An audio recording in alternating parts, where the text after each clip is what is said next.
The trademark of Steve, those shorts, he does wear them very often. I believe there was a little vote on social media on his Facebook account earlier on in the week, and the old stars won out. Let's see if they'll be shining brightly for the young man from BKK Fighters here tonight at Cage Warriors 95. Both these guys looking in excellent shape for this one. Aimable with the center of the cage to begin with. Early exchange of kicks. Look at this, just the piercing nature of that jab. Very straight. I think Aimable might be best described as a pressure fighter, Josh. He really does like to get stuck in and put it on his opponents. Mix up that boxing and the takedowns, which we see from so many of the guys from BKK.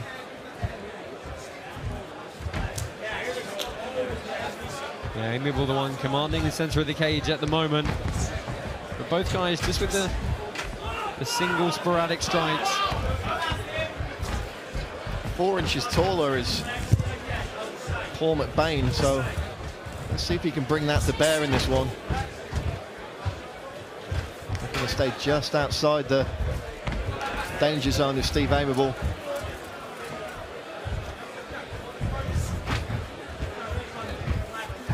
That was interesting. As McBain closed the distance, he grabbed a hold of Aimable's wrist. It would have been interesting to fold an elbow over the top or drive a knee behind it.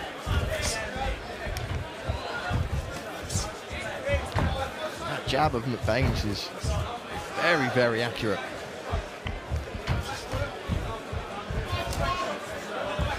McBain switching things up with a high kick on the left-hand side there and a leg kick on the right.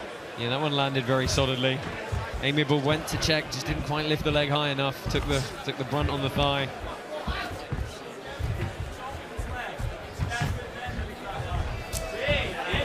McBain has finished 4 of 5 as a pro, 3 by way of submission. 7 TKO wins and 10 victories from Diddy Kong, Steve Aimable. And that jab landed from Aimable, but it was right on the forehead of McBain. Yeah, I don't think either of these guys are showing any intent to try and put this one on the ground as of yet. Happy to feel it out on the feet.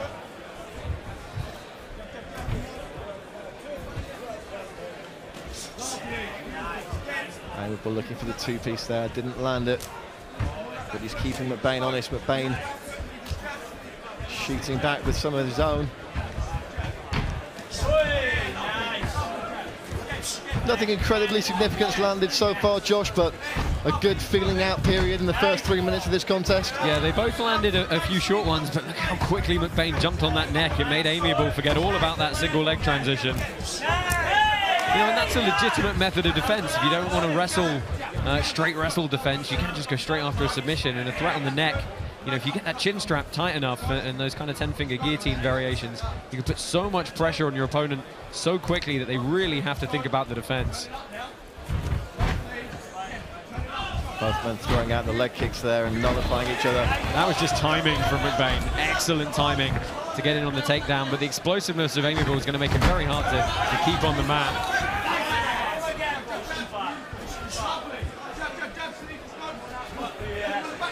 Gains those long straight shots from the Scotsman. He's playing that height advantage well, and that was again beautiful timing on the level change. Can he complete here? I love the way he reinforced his left leg to drive Aimable's together, close that gap and allow him to complete the takedown. Really good use of that off leg from McBain. And in a close round, Josh, that might be something that perhaps tips the scorecards in favor of the man from Aberdeen. It could be if he can ride this position out for 45 seconds. I mean, he's in that heavy ride position and choosing to separate and throw the strikes. Great fight IQ. Yeah, some solid shots there from McBain. Aimable looking to get back into this one at the end of the first round. He's got 30 seconds, just less, to make an impression. Watch your heads, gents. And the corner there asking for a takedown in the last 20 seconds from Steve Aimable.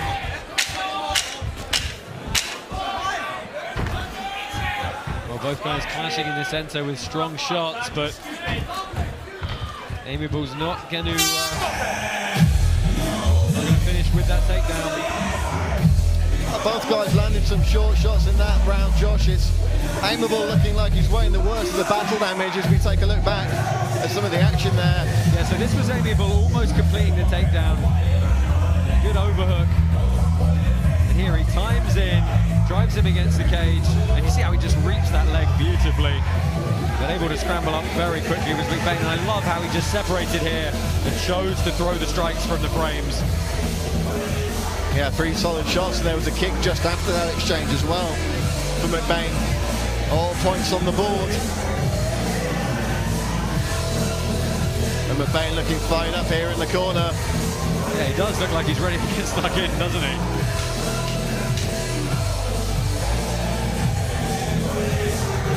Well, McBain wanted to check his weight a little bit early before our official weigh-ins yesterday, perhaps slightly concerned that he might need a bit more time in the sauna, but he was a full half pound under, very pleased with himself. And you know, when you see that look of relief on the fighter's face when the hard part's over, he instantly looked like a man who wanted to get in the cage and do the business. That's exactly what we've seen so far. I mean, look, 5'11" is a good height for a featherweight.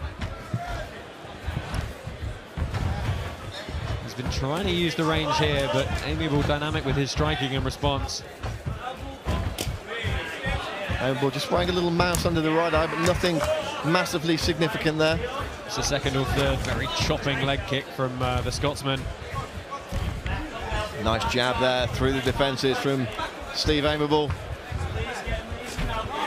And again, piston-like left hand from the man from Harlow, Essex.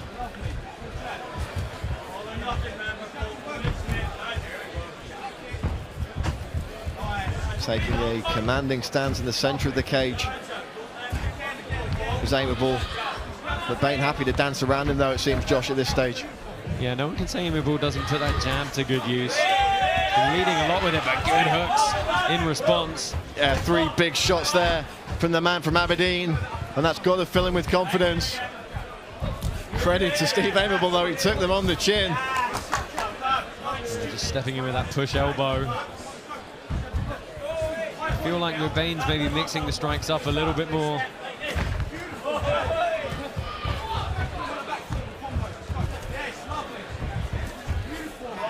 Good slip from Aimable, and that jab finds again. McBain trying to play some games with him here. Well, we saw him land those 3 big hooks as a counter a few moments ago, perhaps just looking to bait Steve Aimable in here. And they're both starting to wear a little bit of damage on the face. Again with the wide hooks. McBain really mixing up the strikes. Keeping Aimable guessing from all angles, Josh. Yeah, again with that elbow through the middle. I mean, McBain has such a reach advantage. When he throws the hooks, he can throw them at length, which is really giving him a good deal of whip on them.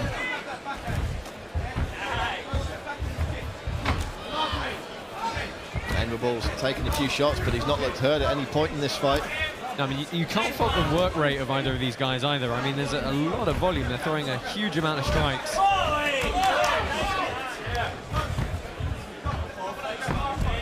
Oh, very close from Paull McBain with that head kick. And I'm a little bit surprised Aimable didn't try and stay in on that single.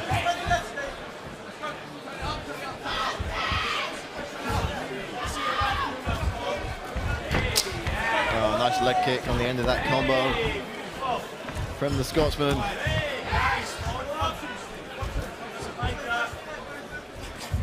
Perhaps McBain landing more shots flush here, but Aimable certainly not looking out of the fight by any stretch, Josh. Yeah, absolutely. I mean, the main weapon for Aimable that's landed has been that jab as he looks to change level here. He drives forward, tries to connect his hands, but good defense and plum clinch for McBain. Let's see if he can get those forearms in front. Oh, good work throwing the elbow on the break of the clinch there. McBain's really throwing into some of these shots. Nice straight right hand from the Scotsman. Perhaps we're seeing him put his foot on the gas here at the end of this second round. 90 seconds to go. Yeah, again, it's perhaps just better diversity of strikes from McBain. Got more straight 1-2s from Aimable. He takes this one. Is it Aimable? Is it McBain? Let us know on social media with the hashtag CW95. You feel like McBain's got a rhythm here, but he's overcommitted a little bit. Trying to hit that crossface, pick up from Aimable, completes. He's going to look for a triangle here. McBain's going to try and stuff that left hand, and Aimable is wise to it, stepping over that left leg. If he can shut that that left hip of McBain down, he can start walking around this guard. But the closed guard is not somewhere where you want to be with someone who has the limb length of Paull McBain. So he's playing with the one elevator hook here on the inside. See if he looks to sweep or stand up. He's going to work his way to the cage, post with his left hand, traditionally withdraw that leg. There we go. Great work from McBain there to get back to the feet, and he's going to look to turn his man onto the cage. Watch for the elbow on the break. I think that's a shame that Aimable didn't try and do some more damage from inside that guard, especially whilst McBain was trying to stand up. At that point, he's just a bit more vulnerable. And McBain leaving his neck in there. Wouldn't think that Aimable will have the time to do anything with it now. But it seems that Steve Aimable's on the back foot going into this third and final round, Josh. Yeah, I think that round definitely leaning the way of Paull McBain, just landing with a bit more volume, a bit more consistency, and a bit more diversity. Two big hooks and a third as well. That second hook was excellent. Both men landing in that exchange, and we see McBain there with a bit of showmanship and coming off the better in the preceding exchange. Yeah, just trying to get in the head of Steve Aimable. These were some good knees. Did open himself up for this takedown, though. But as we saw, the Scotsman later able to get back to his feet. So perhaps a wasted endeavour there for Steve Aimable. Josh, if you're in that BKK corner now, what's the advice in this third and final round? I mean, it's very tough for him. Does he try and go for the takedown early on and really try and sell his soul to earn that position on the ground? Or, you know, do you keep trying to go up top with the strikes? If he does, he's got to mix it up. He's got to get inside, and he's got to really be the one to land first.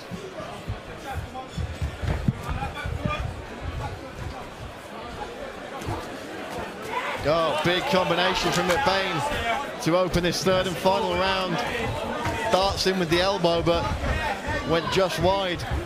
I mean, you can see how much McBain's committing to each of those shots. On the occasion when Aimable slips, McBain spins himself round, perhaps over-committing his balance a little bit.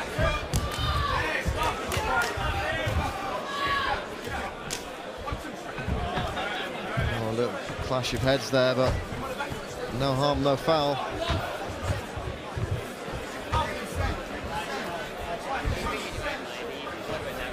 McBain looking to coil those hooks whenever he gets the opportunity and let rip. Well, he's still throwing that rear leg kick as well, and he's still got the weapon with the left knee.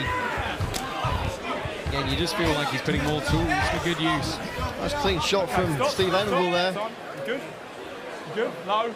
Time out. Time out. Time out. Oh, and I believe that Aimable might have just been caught low there, Josh. Don't know if we're going to get a chance to see a replay of that. You hit his groin. I heard it. I heard it. Hey, yeah, you hear the referee saying there. You heard the shin to the cup. Oh, I'm not too sure sure about that. The shin kind of took across the front of both thighs. Well, regardless, Aimable good to go straight away.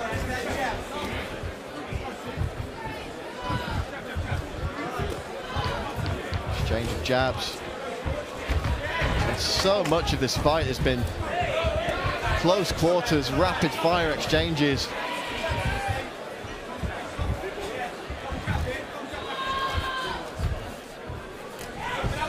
Oh, big jumping knee. High risk offense from Paull McBain, ends up on his back. Yeah, now Aimable's got time to work here, and this is a golden opportunity for him. He's grabbing around the hips. He's got to stop McBain walking his way to the cage. And look at that limbo up from McBain. It's just a lack of activity at the moment there from Aimable that allowed McBain to get back to his feet. And he's going to complete this double here. He's got his hands very well gripped around the legs. And you see immediately he triangles the legs. That's going to help him control the hips better, allow him to free his arms up to attack more. And there he goes, flattening the hips. If he can crush both knees to one side, it really takes away a lot of the hip movement. But Aimable doing a good job of scrambling back up. Oh, look for the knees here from McBain. And again, going straight back to square one with those short, straight strikes. Aimable getting a few off of his own there. And the corner of Steve Aimable urging their man on. Well, I think they know he's on the back foot, and you know, he certainly lost at least one round, so he has got to push forward a bit. But you can see just the zip going out of Aimable a little bit here.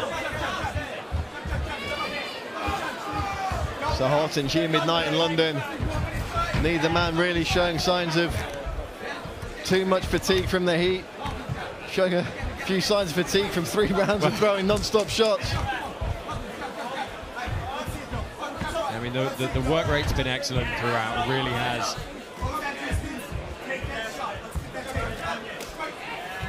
Oh, another big knee. And that's cut Steve Aimable across the cheek. So Aimable's pushing forward here. That was an absolute peach of a shot from McBain. Yeah, Right on the cheekbone of Aimable, and hopefully the damage just superficial. Not to my shirt, it's not, Brad. They take care of our dry cleaning, right?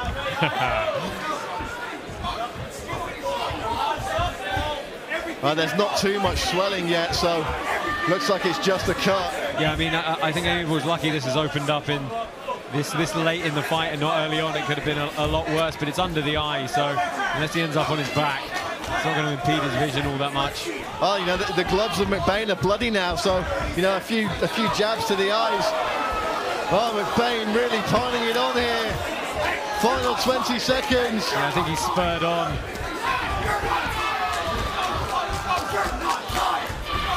Well, Aimable's going to try and complete this takedown, and McBain just smiles at his corner. And you can see he's just got that surge of motivation from opening up that cut. It's going to see him through this final stanza. Wow, what a war. A bloody battle here in London. I'd like to say Steve Aimable looking the worst for wear, but I believe it's you, Josh, at cage side, currently wearing most of the claret. Why do I wear white shirts for this? Look, great fight. Absolutely fantastic striking exchanges from both of them, but you've just got to say it was the diversity of striking from McBain that really served him there, and as the course of the fight went on, it just started to pay more and more dividends for him. Well, you know, as we're seeing in the replays now, and as you'll see when you look back at the fight in general, no two shots the same from McBain there. He really did mix his offense up and keep Steve Aimable guessing. And to his credit, Steve Aimable kept on coming forward, kept up the pressure. But for my money, the better work done by the man from Aberdeen, and he could well be on his way to a 6th professional victory and remain undefeated here. I don't think this is a complicated decision for the judges. I think, you know, I can't remember the first round all that well, but I think the second two are certainly going the way of Paull McBain. His corner certainly feel that way as we get ready for the judges' decision. And we'll throw it to Andy Freelander in the cage. We'll make it official. Ladies and gentlemen, referee Rich Mitchell calls these two fighters together after 3 rounds. We are on the judges' scorecards for a decision. All 3 judges scored the contest 30-27 in favour of the winner by unanimous decision, the Locomotive, Paull McBain. As expected there, Josh, the Locomotive, Paull McBain moves to 6-0.